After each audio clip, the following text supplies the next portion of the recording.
Hello বন্ধুরা, কেমন আছেন সবাই? আমি ভালো আছি। পূর্ণিমা ব্লগ চ্যানেলে সবাইকে স্বাগত জানিয়ে আজকে একটা নতুন রেসিপি নিয়ে চলে এসেছি। তো রেসিপিটা হলো এই যে পালং শাক নিয়েছি, টমেটো নিয়েছি, আর আলু নিয়েছি, আর কয়েকটা কাঁচা লঙ্কা নিয়েছি। তো এগুলোকে নিয়েছি, তো এগুলোকে দিয়ে কি রান্না করছি সেটাই শেয়ার করছি। তো এগুলোকে পুরো ভালো করে আমি ধুয়ে পরিষ্কার করে নিয়েছি। আর এগুলোকে আমি একটা প্লাস্টিক প্যাকেটে ভরে নিয়েছি। আর এটাকে আমি সমস্তটা একসাথে করে আমি অল্প একটু জল দিলাম, সামান্য একটু জল দিলাম, অল্প সামান্য একটু লবণ দিলাম। তারপরে আমি এই যে ভাত ফুটছিল, তো প্লাস্টিকটা ভাতের হাঁড়ির উপরে আমি দিয়ে দিলাম। তো ভাত ফুটছে, এই যে আমি একবার উল্টে দিলাম। তো ভাতের মধ্যে সিদ্ধ দিয়ে দিলাম। তো এই সিদ্ধটা কালকে আমি শেয়ার করেছিলাম যে আমি খাচ্ছি, মানে ভাতের সাথে। তো সেটা রেসিপিটা শেয়ার করা হয়নি, তাই ভাবলাম তোমাদের সাথে শেয়ার করি। তো এই যে সিদ্ধ হয়ে গেছে, দেখো আমি কিন্তু জল বেশি দিইনি, আর প্যাকেটে কিন্তু জল ঢোকারও কোনো চান্স ছিল না।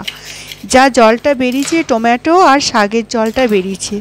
তো এই জলটা নিশ্চয়ই খুব উপকার, কিন্তু এই জলটা দিয়ে মাখলে তো তাহলে খেতে অতটা ভালো হবে না। তার জন্য আমি জলটাকে একটু বের করে দিচ্ছি, কিছু করার নেই।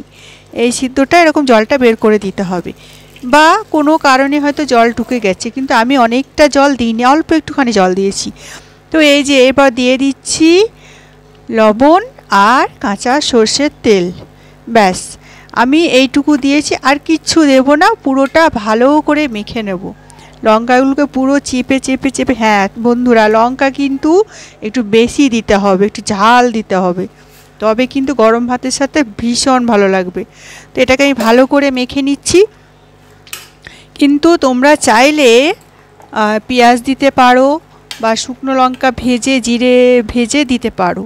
তো আমার এইভাবেই খেতে ভালো লাগে, তাই আমি ওসব কিচ্ছু দিইনি, একদম নর্মাল সিদ্ধ করে নিয়েছি সব কিছু, লবণ আর কাঁচা তেল দিয়ে মেখে নিয়েছি। তো এইভাবে তোমরা খেয়ে দেখো বন্ধুরা, একদম গরম ভাতের সাথে একটু ঘি নিয়ে যদি খাও, আর কোনো কিছু লাগবে বলে মনে হয় না। এত টেস্টি হয়, এত টেস্টি হয়, না বললে বা না খেলে তোমরা বুঝবে না। তো সবাইকে রিকোয়েস্ট করবো একদিন খেয়ে দেখো এই শীতকালে এই পালং শাক সিদ্ধ রেসিপিটা, বা তোমরা ভর্তা বলতে পারো। আমি তো এটা ভর্তার মতো করে আমি সিদ্ধ করেছি। তো ভীষণ ভীষণ ভালো হয় খেতে, আমার তো খুব ফেভারিট, আমি তো পরপর খেতেই আছি। তো তাই শেয়ার করলাম। তো কেমন লাগলো বন্ধুরা ভিডিওটা অবশ্যই জানাবে সবাই। আর আজকের মতন এই ভিডিওটা এই পর্যন্ত। টাটা, সবাই ভালো থেকো, সুস্থ থেকো।